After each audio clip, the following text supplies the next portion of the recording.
Darkness for now. Darkness for now. Don't bother kill me off. Darkness for now. Darkness for now. Alright. Turn on the Bluetooth, yeah. You see a gravy smarty?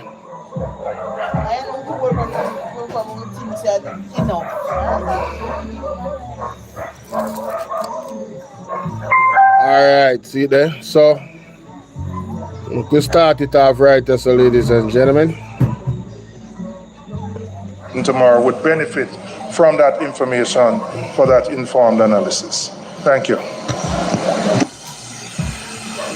Then you know say this what's your name, Favor Williams? After our speech the other day, first time she talked for long and address certain things with the spending, so it was interesting what Mark Golding had to contribute. I want to listen to this very, very carefully, because I even didn't know them something, and if me never know somebody else, never know neither, no. I realize. Speaker, my understanding is that this is a motion. Yeah, it is. And next, the opposition leader, and after that, the member from Portland Eastern. And then. Thank you, Madam Speaker. My understanding is that this is a motion. Yeah, it is. And we're debating a motion. Oh, yes. Yeah, thank you. Minister, it really would have been helpful if you had circulated a copy of your presentation to us, because there's a lot of detail and important information in it, and it's much easier to follow and respond to that if we have it in writing. So I'm hoping that that will be done. Minister, first of all, when we're discussing the disaster risk financing framework, I think it's important to recognize the work of others who helped to put that in place. In particular, I want to acknowledge the seminal work that was done by then Minister of Finance, Dr. Omar Davies, in the development of the CRIF as a Caribbean model, a regional model of parametric insurance, which has, we have been able to benefit on this occasion by some over $90 million US. So I think it's important, and I want to put that on the record of the House, because sometimes those contributions tend to be overlooked. Madam Speaker, we have a fiscal policy paper here, which I look forward to reading, but just on a quick glance at the content of it in relation to the public debt stock, clearly it was prepared in advance of what was announced yesterday by the multilaterals and that very large financing package which Jamaica is being offered of $6.7 billion US. The projections in the fiscal policy paper, therefore, I assume, are predicated on the state of things which existed before that financing became available. And so I join and endorse what the shadow spokesman for finance has said as to the need to see updated projections around those debt to GDP numbers, and indeed our growth numbers, given the additional resources that will be taken on board to finance the recovery. Madam Speaker, you haven't mentioned anything about amending the Financial Administration and Audit Act so as to push back the target date for the debt to GDP ratio to be achieved. The projections you have here indicate that it will not be achieved by the target date of 2028 March, which we understand. But suspending the fiscal rule is one thing, and moving the target date for achieving the desired ceiling on debt is another thing. So you need to tell us when you plan to deal with that. Madam Speaker, I'm hoping that the report that the PIOJ and the Fiscal Commissioner, I believe it is, has prepared, which is a basis for the order that you are seeking to bring here for approval to suspend the fiscal rules, be made available to us so that we can understand the background of this request. Obviously, we're aware in general terms of the background because we are fully aware of the mayhem caused. But it would be good to see the technical analysis and the supporting analysis that has taken place by those persons entrusted by our law for the recommendation that the necessary parameters have been met to justify a suspension of the fiscal rules. And I hope, in the interest of transparency and good governance, that we will see those documents. Madam Speaker, as I have indicated earlier, we are going into a new era where Jamaica has this massive recovery to finance and is taking on a huge financing package to do this. That financing package is largely debt financing, preponderantly so, The Prime Minister indicated that there are shovel-ready projects, or at least approved projects, in the pipeline that private sector investors can get behind, and that would be supported by the bodies, the private sector financing bodies that are affiliated with the World Bank and I think the IDB. And that's fine, but the actual investors who are going to take the risk of making those investments have to be identified. And that is why I'm saying that 2.4 billion is not assured. And we want to hear more about what projects and what investors are going to be coming to the table to undertake those projects and make sure that that component of the 6.7 billion is in fact real. So, Madam Speaker, there's a lot that remains to be explained to us. We don't know any of the terms of this proposed borrowing, the interest rates, the tenures of the loans, any moratoria on interest and principal. From the numbers that were tabled today in the supplementary budget, I can see that certain interest expenses are not going to be incurred. So I assume that means that those multilateral lenders have agreed to suspend the obligation to pay during this period. I'd like to know for how long that suspension is going to last. I don't think that Jamaica has natural disaster clauses in any of our borrowings. I'm not aware of that. That has been pioneered by Barbados in their bond offerings, and I believe Grenada also took advantage of that, that where an event of a calamity of this nature caused by some natural disaster takes place, there's a period of suspension of debt payments for the duration of the effect of the disaster on an objective basis. And of course, that releases significant cash flow to help fund the country through that period. I don't think we have that formally in our certainly in our bond documentation. I don't know whether there are any public sector borrowings from multilaterals that have it, but even if there aren't, from what I'm seeing in the supplementary estimates, the multilaterals have agreed to suspend some of their payments because we're seeing savings on interest payments in the supplementary budget from the multilaterals. Perhaps you could tell us a bit more about that as well. So, Madam Speaker, I look forward to more information on this proposed order to suspend the fiscal rules in the interest of transparency and good governance. Thank you. In a short period of time. Yeah, man, we have Ralston today that Mark Golding had to school favor on a bill brought to the Parliament. They bring the fiscal order to relax the fiscal order and come with the wrong date, one of the most critical things. So we want to listen to Mark Golding as school favor Williams. The main issue I want to say about the order is this. The duration of the order, Minister, is that expires, it's for a period which commenced on the date Melissa hit, October 28, 2025, and it terminates on March 31 next year. So it's a very short period that's covered by this order. And when I look at the provision in the law, it says that the initial period during which compliance with the requirements referred to in subsections 1A and B, which are the contraction of the economy by more than 1.5% of GDP. Ivan, what's up? So the initial period during which compliance with those requirements may be suspended shall terminate at the end of the financial year following the eventuality. So to my mind, you're selling yourself short, Minister, by having it end in the financial year that we are in and that the calamity occurred, because it's supposed to be, it should terminate at the end of the financial year following the calamity. This is important because the effects of this are likely to impact the upcoming fiscal year. There is an error in the order. It should be March 31st, 2027, as rightly pointed out by the leader of the opposition. So, Madam Speaker, we will.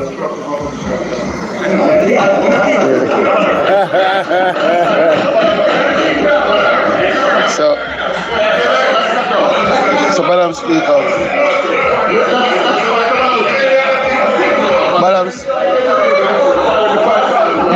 Madam Speaker, we ask for a 5 minutes recess so that we can reprint the order and have the minister sign it. Suspension for 5 minutes, Madam Speaker. House, the question, no, members. The question is that the House be suspended for 5 minutes. Those in favor? Those against? The ayes have it. That is, members, to facilitate the adjustment of the order. So, when we get to understand from that, when we never did know, so basically because of the hurricane, right? You have some suspension of to the restoration of essential services. You have some suspension of what you call no interest rates with the loan them. You understand? So they will give you them have a grace period of up to a year because of the storm, right? What happened is that the JLP in the document when they put out did not exercise the full length of the grace period, which would release more money, which we need. And so Mark Golden had to point out to Fayeval say, well, I think you sell yourself short, because right now you could have just get this thing to the next fiscal year, and then there's a part of it where say if it's not sufficient after the next fiscal year, which the next fiscal year would start in April 1st going into 2027, April 1st, the other fiscal year would have started. So them could have get that 1 year grace period there. And then afterwards, there is a second option of it come like a contract where you sign as a basketball player. And then if I have a 4-year contract, and then after 3 years, you can decide whether or not you want to go somewhere else or you want to stay with the team and take on a 1-year option there where you have. So you have an automatic 1-year contract, 1-year grace period, and then you have an optional one where you, the borrower, can take. I mean, I try to break it down so anybody can understand what the man has said, because of that me understand. So Fayeval, in her infinite wisdom, are lot there of write the document and never utilize that 2-year period, because after 2007 April 1st, you know, them can take the option again to go to 2028, you know. After 2027 April 1st, they can use one next year again. But Fayeval was going to end theirs on March 31st of 2026. Ladies and gentlemen, what can go so? And then now, if you see a face and take shame out of the eye, the man them wisely say, you know, there was an error on there, you know. And then them go correct the error 5 minutes after, and then come back and give the one where Mark Golden was saying. And you see, when it comes to situations in the parliament, you know, just because of pride and ego, you know, the man they know say Mark Golden now and bright smart and know him at about my businessman, and they see if they just like listen to him and consider some of the things they want to say and implement them, then we're in a better standing and the people them wouldn't all vex with them right now. Because even with the committee, Zeno the man decides say he must say, yo, make we use everybody. I save him, I try save Andrew Honest, you know, from being ridiculed by everybody say yo, they might thief the money, you know. Because people are going to feel away there anyway. So what you do? You take most of the responsibility out of your hand or share the responsibility by bringing some people where a part of the whole economy, the NGOs them and all them people, right? The private sector, everybody. Get them on board for the relief, the whole relief and recovery strategy and planning and everything and execution. That the way they know everything accounted for, all of the money them accounted for, all of the resources them accounted for, and nobody can point by and say you do nothing. You feel them I deal with? But no, they want to do it for them way. And then when you look upon that now, people look upon them like, yo, so why you wouldn't want to put a system in place where you cannot be blamed in any way now? They can't point a finger upon you specifically say you did anything wrong and nefarious. Why? A pride and ego, you know, and then you have to look on the fact say, them want to skullduggery government, so you know what that go. If you let me I deal with, but more have to touch on past something else, Zine. Cause this Senator Bridge in the next clip, boy, I may tell her, this time I beat and teach. All of them people, I want to listen to this.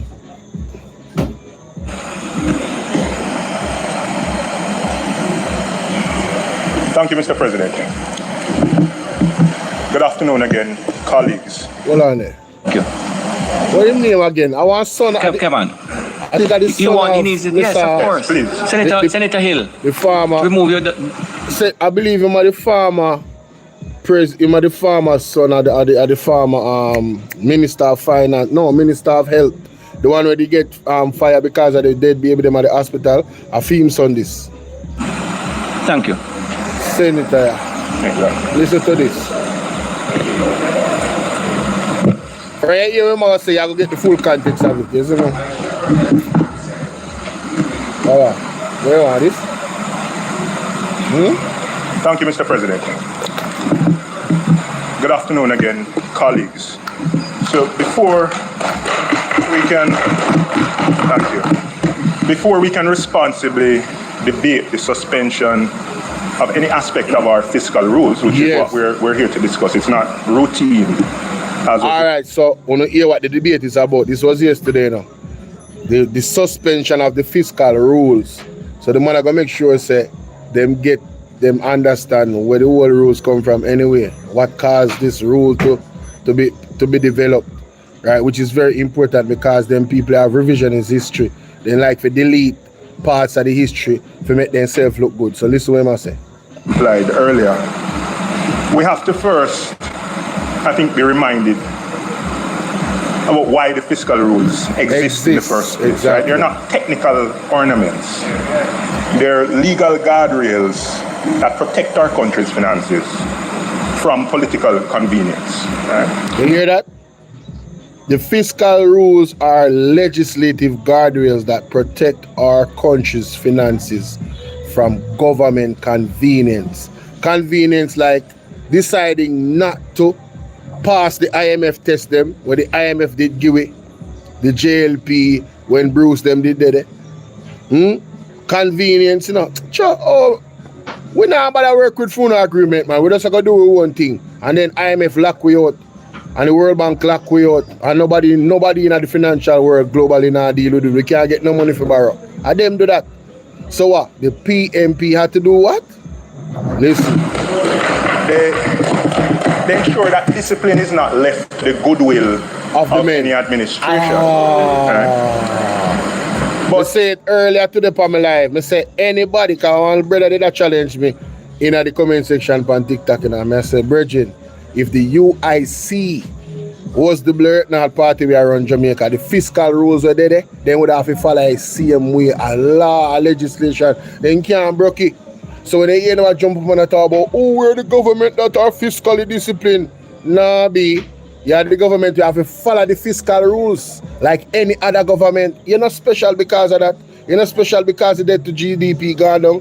And you is the cause or the reason for that. You get one set of rules where you have to abide, and that is it and it done. So don't make them deceive you. Learn, read, or listen to the people that actually read. And then read again. Study. Goodwill of any administration. Don't make them fool you. But it's required by law on behalf of the people of Jamaica. Exactly. And the truth is that when any country's finances are unstable, it's not the financial markets that suffer first. It's the people. It's the people who have to wait for their schools to be upgraded.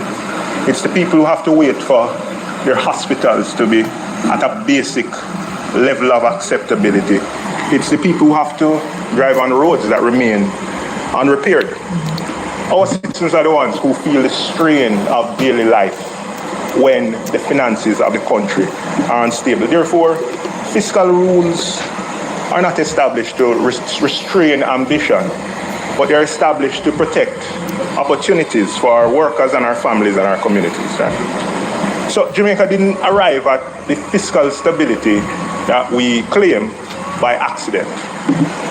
It came out of the legislative work that underlines the discussion that we're having here. And it came during a very difficult period in our history. Exactly. Very difficult period. Our debt burden was at its worst. And when we are in the wake of a failed engagement with the IMF. Right? Thank you very much. You hear that? Failed engagement.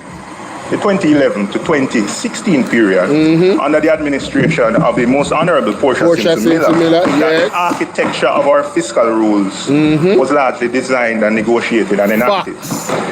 Nobody can argue that. On March 21st, 2014, the Senate passed the legislation that embedded these rules into two core statutes, the Public Bodies Management and Accountability Act and the Financial Administration and Audit Act. Play that back. Negotiated and enacted. Period, under the administration of the most honorable Portia Simpson-Miller, that the architecture of our fiscal rules was largely designed and negotiated and enacted. In fact, On March 21st, 2014, the Senate passed the legislation that embedded these rules into two core statutes, the Public Bodies Management and Accountability Act and the Financial Administration and Audit Act. Let me play that back again. We can look that up. Listen to him, sir. And enacted. In fact, on March 21st, 2014, the Senate passed the legislation that embedded these rules into two core statutes, the Public Bodies Management and Accountability Act and the Financial Administration and Audit Act. All right.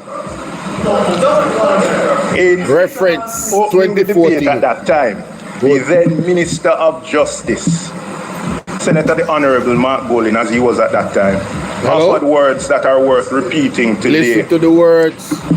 He said Jamaicans want a solution that will stand the test of time. Right?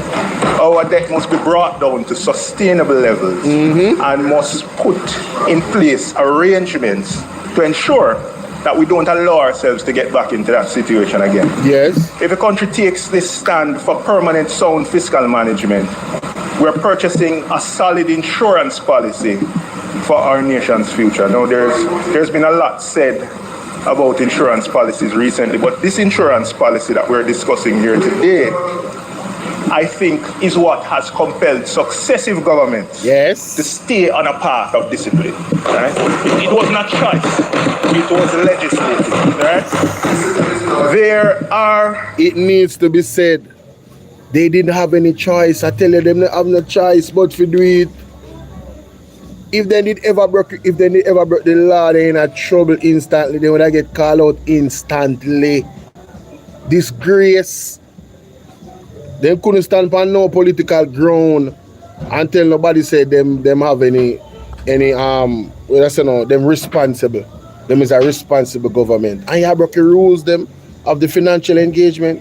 Them have to follow them, ladies and gentlemen. And that may I try to tell you. They were forced. It come like Father God goes to Bob's and left here in one place and put one fiery wall and said, don't pass it, else you go burn. Try passing up, you don't get burned, man. So you have to stay put over there, so that the restriction that the act and the law actually put upon them, they never have no choice. That may I try to show you. So we know anybody come to with this argument about fiscal prudence and fiscal discipline, only just make them know say 2014 that right in a law by Portia Simpson Miller and Mark Jefferson Golding as a legislator was extremely pivotal in crafting that piece of legislation. He was at the core and the center of that at the time. Don't let them fool you. There are a number of reasons, right, why this is of critical importance, right? And this particular matter is one of the main reasons why when Jamaica entered into recent global shocks like the pandemic and now the unfortunate occurrence of Hurricane Melissa, we have been in a stronger position. Right? It's precisely because the fiscal rule worked why we can today contemplate a suspension of the rule in response to a national emergency. But any decision to activate the escape clause must be guided by some seriousness. The same seriousness that went into putting the rule in place to begin with. Any escape must be temporary. It must be transparent, and it must be firmly tethered in the goal of protecting our people, which is what brought us to the fiscal rule in the first place. Because without that, we're going to be sacrificing the tomorrow of the people of Jamaica.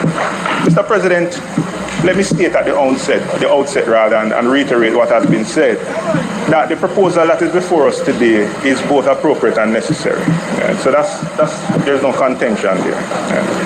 Hurricane Melissa was not merely a severe weather incident. It was a national disaster of historic proportions, and that is clear for everyone to see.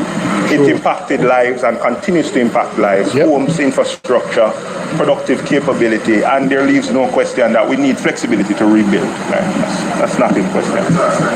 The opposition, therefore, has no objection at all to the temporary suspension of aspects of the fiscal rules. We also welcome as well the correction of the order that was tabled earlier this week in the House of Representatives to ensure that the suspension period was not shorter than the law allows for. That was an important intervention. And it ensures that the people of Jamaica will receive the full fiscal space that the legislation provides to allow us to recover. What deserves focus today as we debate this, Mr. President, is not whether the suspension is justified, but rather focus on the context in which the suspension is being pursued. Mr. President, the suspension before us is triggered because we're not going to be able to meet the targets that we had set out with respect to debt to GDP. Right? And now we need some additional time to do so. And this is the second time since this law has been enforced that we've had an extraordinary event that has necessitated us contemplating a suspension. However, the circumstances today are very different than those that existed when we suspended the fiscal rules during the COVID-19 pandemic. Then the problem was an expected collapse in revenue and an expected increase in expenses associated with the need for additional social and health expenditure. But there was light at the end of the tunnel. When the economy eventually reopened, the expectation was that we would return to consolidation, and that we did. Though challenging, it really depended on a restoration of economic activity. That's not the situation that we have today. Hurricane Melissa didn't only interrupt income. It destroyed capital. It's wiped out housing, roads, utilities, agricultural assets, equipment, community infrastructure. Families have not only lost their earnings, but they've lost their physical means of earning. Right? And that wasn't a primary feature in the pandemic period. Farmers didn't just lose their crops. They've lost everything that enables their livelihood. Right? Small businesses didn't just lose customers, right, by virtue of shutdowns. They have lost stock, building, power, equipment. A nation cannot recover those losses by just waiting for the economy to restart. Right? We have to rebuild it. So this means that the path to recovery will require extreme steps. And we've discussed some of those steps. Right? It will require borrowing, which is a feature of this suspension period. Not just to stabilize livelihoods, but to replace the very assets that feed these livelihoods. So Jamaica will need to take on significant financing, and we've heard of some of it so far, but that will very likely not be the extent of it, in order to reconstruct the foundations of economic life. The distinction that I'm making here matters, Mr. President, because it means that the economic assumptions that enabled a swift return to discipline after COVID-19, a V-shaped return to discipline. It won't automatically apply now. No. The journey back to fiscal prudence will depend on conditions that are materially different. There will need to be new growth dynamics in our economy to accompany reconstruction. We will have a test of our foreign exchange dynamics, unlike anything that we've seen before. So basically, we must say, ladies and gentlemen, we had the luck of having the fiscal discipline, but now that they're going to be relaxed, growing the economy faster is going to be even more pivotal in having us move faster enough to get a V shape where the economy are going to go upwards, because right now the economy flatline, economy flatline. This is a disaster, flatline. When it comes to foreign exchange, you notice the dollar go up, the Bank of Jamaica do everything they can in a Jesus name to keep it down from past 161. But it still a go up. You understand what I say? So, I mean, them have to find one way of grow the economy fast, and them can just take more tourism, because some of the hotels they lock down. So what them are going to do? They have to look outside of the box. They have to get creative. You feel me I deal with? I don't know, the entertainment industry, agriculture, and different forms of agriculture. Right now, they all look on, they call it hydroponics. Where they have they call it something there. The pipes them are run parallel to one another. going up and then going down, and you look hole them in there and the different crops them where them grow. And it work. I mean, in your backyard you can have that. You feel me? I say so. When I tell people to do some research, and if them have a space, then can take on something like that in their own backyard, so you can actually feed yourself and sell too and make some money. You understand what I say? So you can help to boost up the economy. Who knows, you can start export some things if you get intentional with where you farm and them something there. You feel me? I say? These are the time for people to get innovative. Like right now, it's a great opportunity because of the actual need for things. Whatever is needed, if you can supply it, that going to help you to become a millionaire faster. You understand? Because the market wide open. You feel me? I deal it. So if you have the money to invest and can deal with certain things, I know say yo, book right now, everything up, brother. Everything. All of the food group them up in the market. I be import them and import stuff. So that means that we importation will get high and we not make no money because we not export nothing. And then the tourism in, sector suffer. We have borrow all this money, we have got to pay back interest on. It is the perfect ball for the whole economy flatline. But if we do the right thing them, that the man must say, you have to do the right things them for the economy in a flatline. And them just have to be creative and know what to do. And they have to take them pride out of it. You understand what I say? And actually unite and devise plan together with the opposition. Really sit down and talk about this thing. You see me I say, because at the end of the day, whether we are Jamaican and everybody are gonna suffer, and others PMP are gonna suffer, everybody's gonna suffer.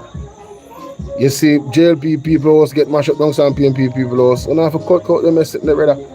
That me I tell you, it not work out. It not work out. I basically, rich people, them alright, you know, to an extent, you know. I poor people, they ever suffer, you know. And they are fighting one another about green and orange, you know. So now you that. You need to wake up. Wake up. Okay? That is it. Let's hear more. Before. The pace at which capital can actually be absorbed into the economy and projects is going to be tested, right? And we've been having some challenges with that. I'll get to that. And credible debt sustainability expectations will need to be rebuilt. So while the suspension is justified, it has to be managed with the people of Jamaica at the center of this decision. It can't be about just technical expertise and looking at numbers on a page and going through in a routine fashion, right? The purpose of this flexibility is not to comfort our markets. It's to go as far as something more basic. It's to restore the dignity and productivity and security of Jamaicans whose lives have been upended by this crisis. True. Now, Mr. President, Philippa, what's up? The fiscal space is not an end to itself. Our work doesn't stop here. It's a tool to help us to rebuild the lives of people. And that's exactly why it needs to be used in a very careful, transparent way, and there needs to be a clear plan for how we return to discipline once the crisis is further in our wake, right? So I have a couple points. The first thing is, let's talk about the sufficiency of the recovery financing. Right? So, Mr. President, having accepted that the suspension is justified, we now have to examine what resources we have to fuel the recovery, right, and to meet the scale of the crisis that we're facing as a country. So a lot has been said about the $6.7 billion financing package. It actually came up earlier today, right? Good, all right. Possibly. The height has its advantages and disadvantages, right? Now, a lot has been said about the 6.7 billion, right? And I won't rehash what it's about, except to say that it's important that the country deserves clarity on what the $6.7 billion actually represents. Now, my understanding from what has been shared publicly is that only $3.6 billion of this package is new and secured thus far. There's $662 million, which we always knew existed in liquidity from the disaster insurance proceeds and the contingent credit access and the domestic resources. But the remainder of $2.4 billion, follow me now, is not financing that has been secured or committed. but rather it's private capital that will need to be mobilized, and it's contingent on Jamaica's ability to present bankable and competitive projects. Right? So we've secured the debt, but we effectively will have to compete for the rest, right? And Mr. President, I don't want you to misunderstand me, right?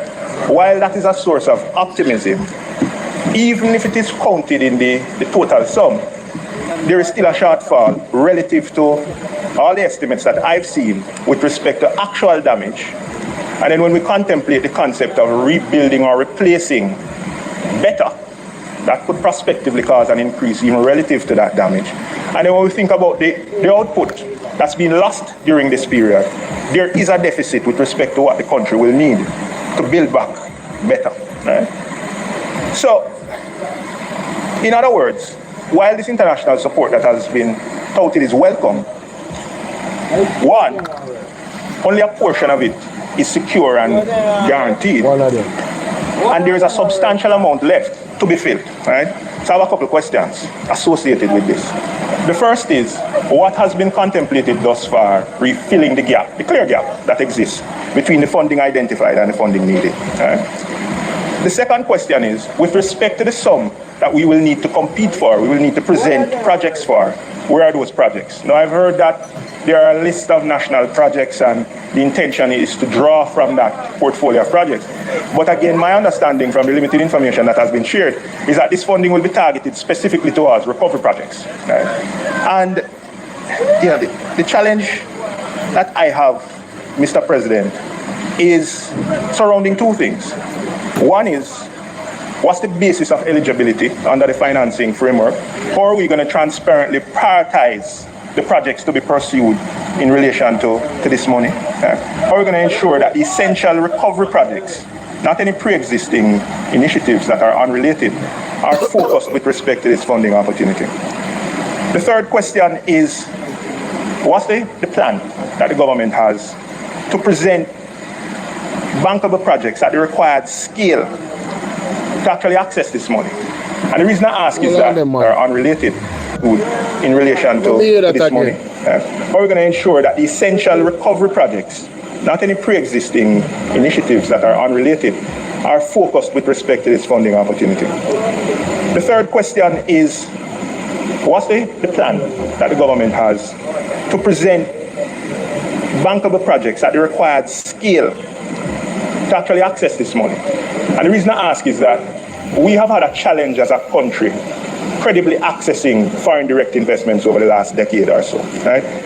And now we are being asked to mobilize a significant amount of external financing through this 2.4 billion, private sector-led financing in effect, at a scale that we've never been able to successfully do it before. This is in the context as well, Mr. President, of the government having repeatedly underspent its own capital budget. For the last 2 consecutive years, the state has struggled to... Mr. Know, I just say, man, I'm not going to the capital budget underspending. No. Mobilize domestic development spending that was already appropriated. So if we're not able to execute on our own capital projects, using our own money, right? If we haven't been able to sort that out, how are we going to execute with international projects, financing structures that require much more complexity and delivery? My concern, Mr. President, is that this 2.4 billion becomes a concept, it becomes a white elephant. It's available in theory, but inaccessible in practice. Mighty God. 1 minute, Senator Ferguson. Senator Morgan. How did I miss this? I have exhibited forbearance. Point of order, Mr. President. Resume your seat. Senator Ferguson, can I have a seat? Mr. President, a number of things are happening. The senator is giving the public the impression, essentially, that I can deal with it in a Senator Brown. Mr. President. Senator Brown, hold on, please. Senator Brown, just relax, man. Oh, yes, sir. So he's going to go on longer now. For those who did not hear at the first go around or at the first time of asking, I am rising on a point of order. What is the point of order? The senator opposite is essentially misleading the Senate and indeed the Jamaican people. The 2.4 billion United States dollars that is referenced by the senator allow the submission and the president makes the ruling. One president at a time. Yeah? Senator Morgan, address me now, please. Very well, Mr. President. Okay, I'm making it like I am The my president. 2.4 billion United States dollars that is being referenced by the senator opposite is a quantum of funds in an envelope that has essentially been pledged to Jamaica. Okay, hold on. That is what the basis of your point of order. That is correct. He's suggesting that these sums are nebulous. Hear what I'm telling you now.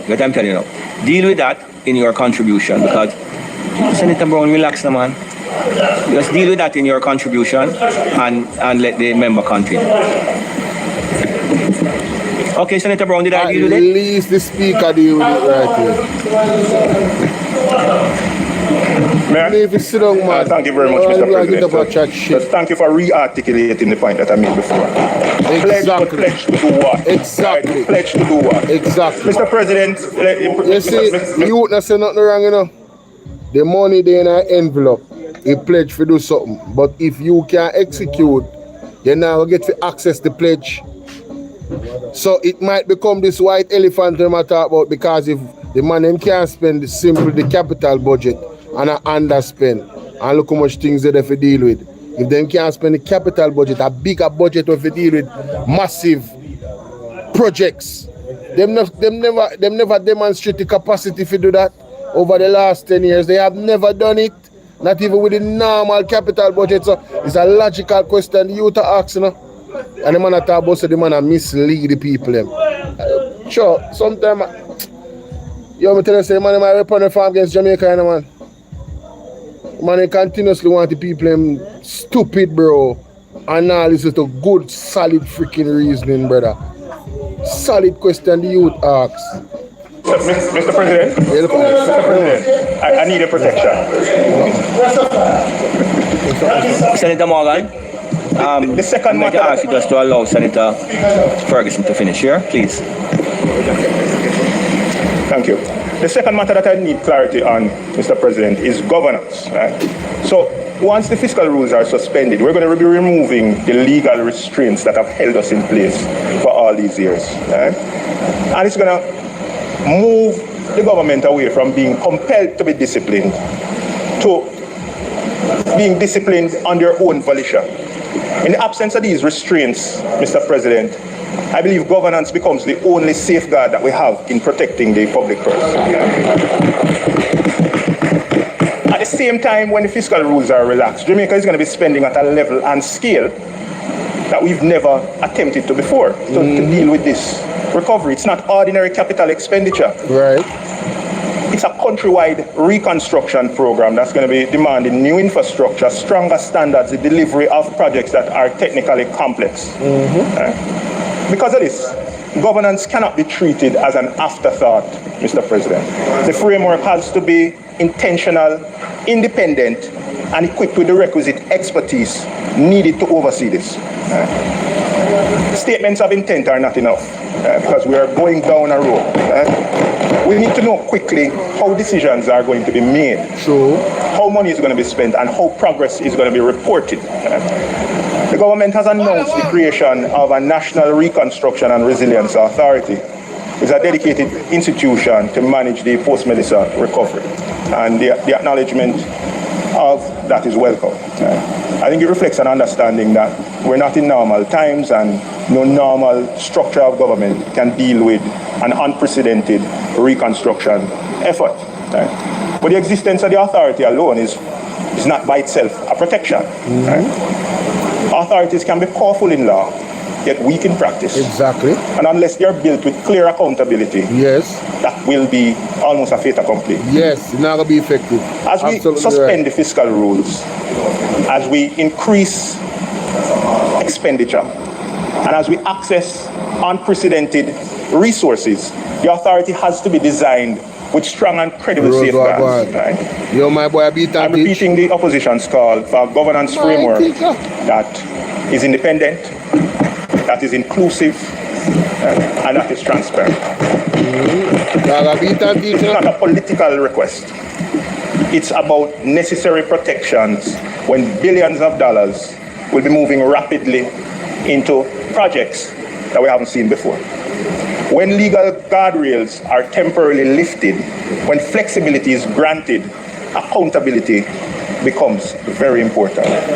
Very. Mr. President, the success of Jamaica's recovery will not only be measured in roads, it won't be measured in the roads that we rebuild or the bridges that we fortify. It will be measured in the strength of our institutions and whether the peoples whose lives have been disrupted can trust the system that is spending on their behalf. If we build stronger infrastructure, we also need to build stronger governance. Right? And that's the standard that our people deserve. Yes.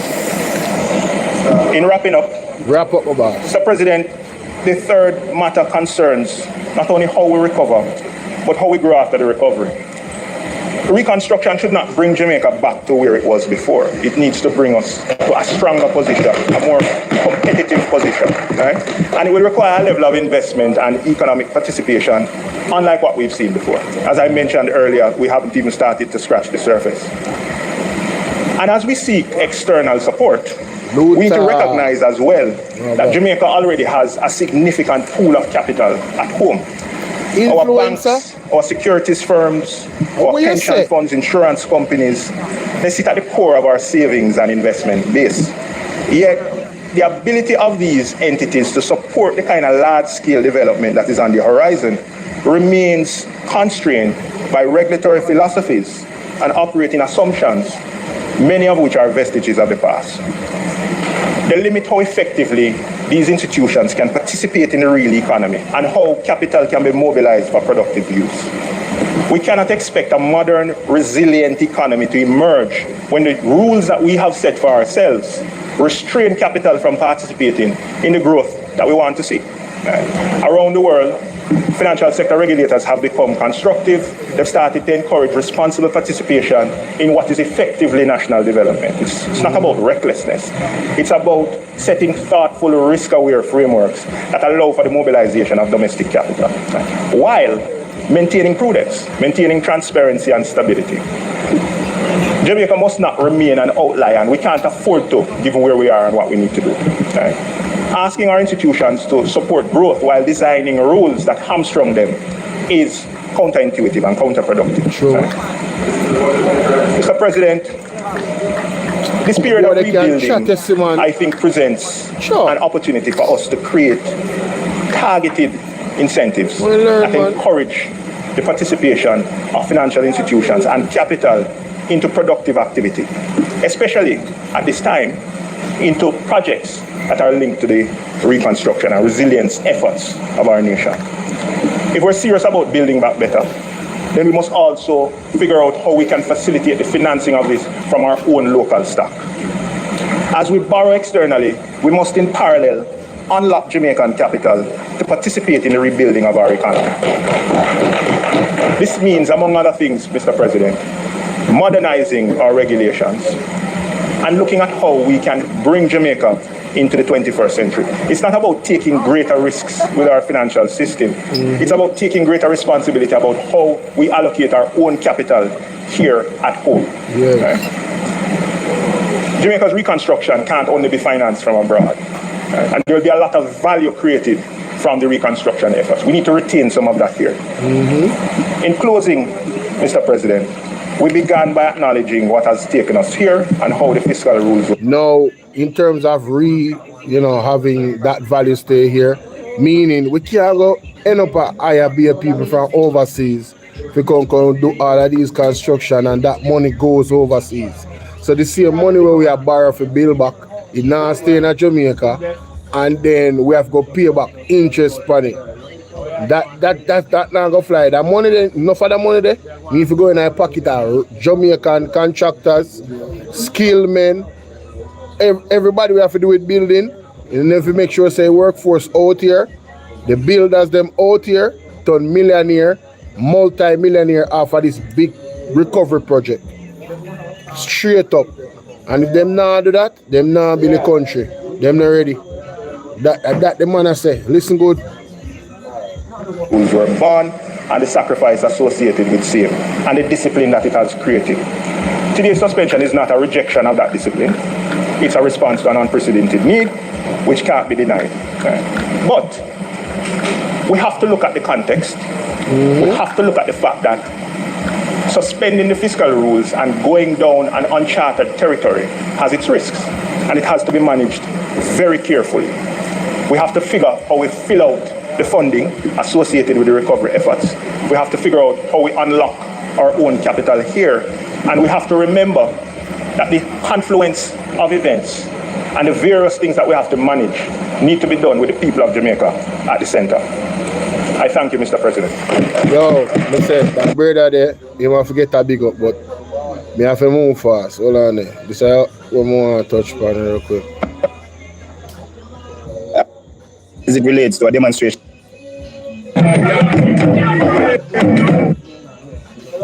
No light, no water, no hospital, no passport to go America back for girls and nothing coming here. Yes, no electricity, no can't give back no electricity, but see how them go get current. Everybody will work up here, so let's go to the community to work. And government pay them rich and curry them like nobody died, no pay for rich and curry them. Everybody will work up and government pay them. Everybody will work up and government pay them because they're not rich and curry. Rich and curry them pay no time. He has been coming here for a long while. The extra they come here, go camp out. Camp out in our community. And the children them love it. Yes, they come around God.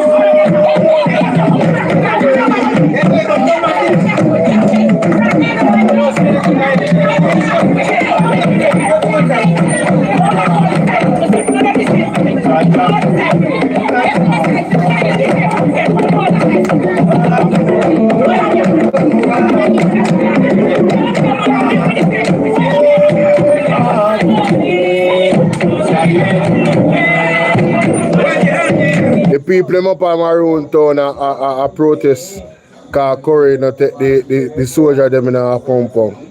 Them no wise, you know. Them no wise. We just watch you all go. Them no wise.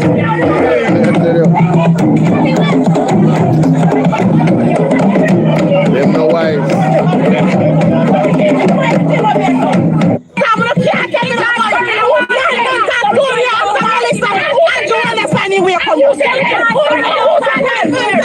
So now you have people who are maroon and say, "Uno no see a style thing.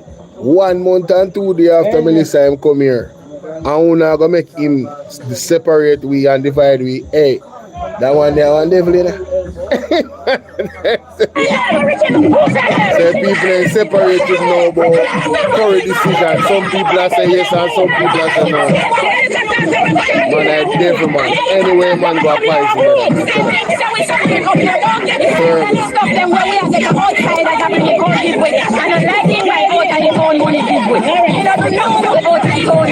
So we need help, we need roof on our head. Look, everybody I don't care to talk to us.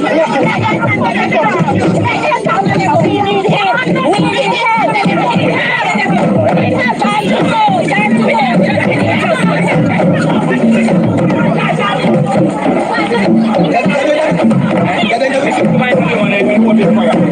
What a disappointment.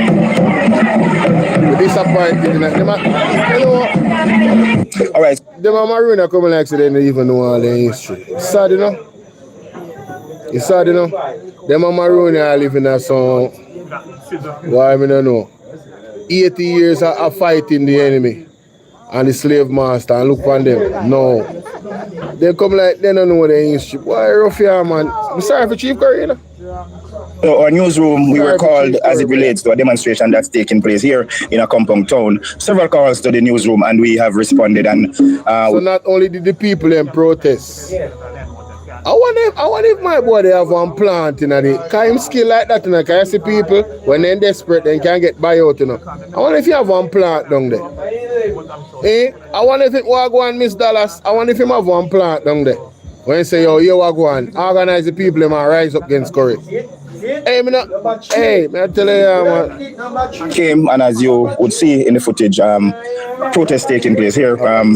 Maroon citizens of a compound, they have a story, some information that they want to get out. So we're talking to a few of the citizens. Sir, am I correct in referring to you as a citizen? Yes, you are. You're very correct. A concerned citizen of a compound. Okay, all right. Our newsroom at BOJ TV, we have been receiving several calls. Tell me what's the problem here. Well, firstly, I must commend the Prime Minister and coming forward to see the effect of Melissa in Akompong Town. Secondly, now, as you can see, my placard says look forward to see the effect of Melissa in Akompong Town.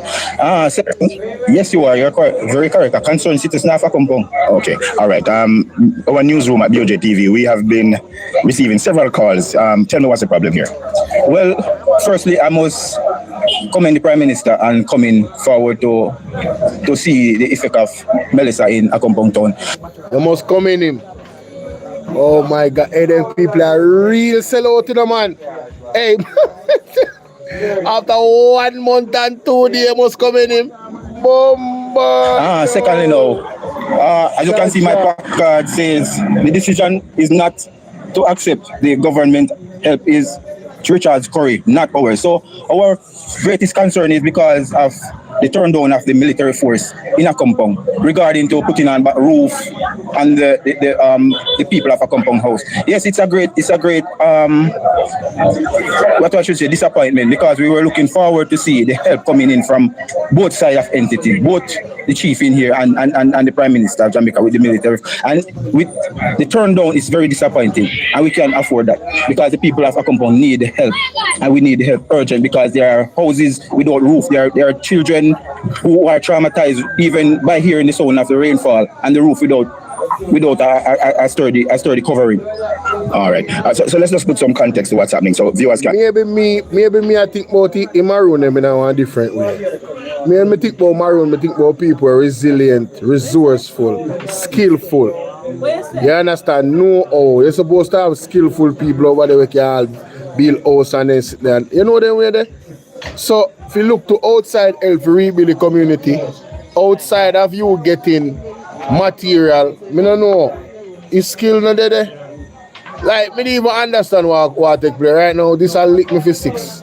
Me I wonder if somebody really get buy out, brother. Me not tell viewers can understand what's happening. So recently, persons will have seen images, footage, news stories of the visit of the Prime Minister, Dr. Andrew Holness, visiting Maroon Town. I think he was accompanied by Minister Grange, Minister Charles, and other officers of the Ministry of Labour and Social Security. And we saw where the chief and himself were touring with citizens, and a number of pledges were made, including the Prime Minister's offer to ask the to get the JDF to assist with the rebuilding of homes.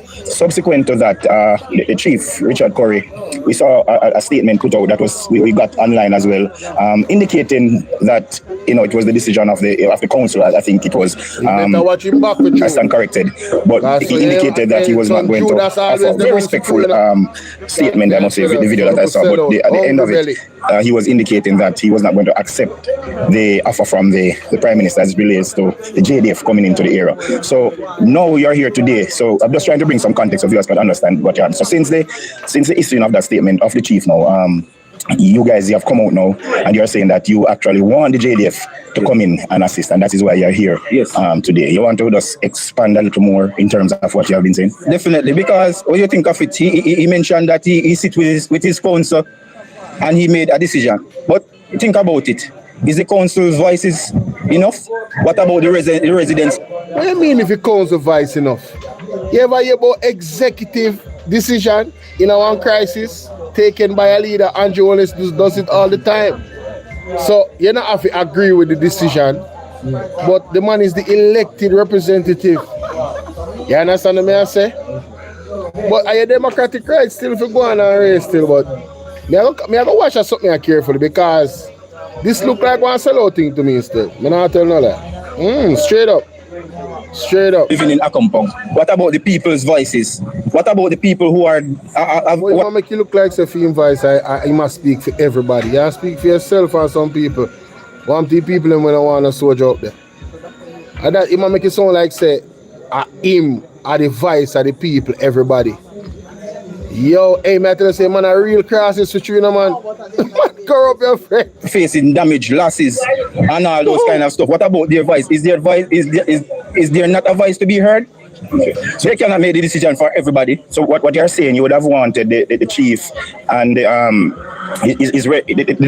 different persons of position in his hierarchy to have like a community meeting, consult with the people, discuss it as a community, and then a general statement is made. That is what you would have preferred. I wouldn't say he didn't have a meeting, but at the end of the day, you didn't stand and hear the people's views.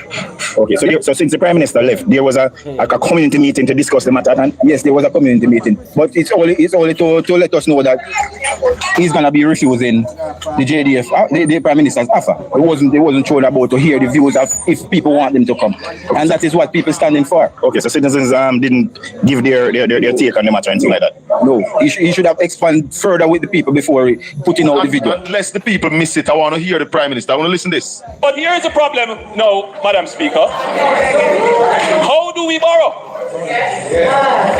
If it were 20 years ago, 30 years ago, we would not be able to approach the IFI. We wouldn't even be able to approach the international community. But Raleigh, 20 years ago, 30 years ago, we couldn't approach the international community. 20 years ago was what? 2005. What was Jamaica's economic position 20 years ago, Raleigh? 20 years ago, we could get money to borrow from the international community. At that time, we weren't even borrowing from the IMF because we paid off the IMF. We never went back to the IMF until 2010, when Andrew was the leader of government business in the House of Representatives in the Bruce Golding government. And they never even know which agreement, them take a full agreement. And couldn't. Some people don't hear that. The man said 20 years ago, they couldn't even get no loan from the IMF. But 20 years ago, we don't pay off the IMF and PJ tell them, bye. No more borrowing. So you mean you couldn't get no loan from them? At that the time you can't get loan. Because you're sure so you can pay them off. And you're the boss. Everywhere me go. Whether it's a place where I buy things from, nothing specific.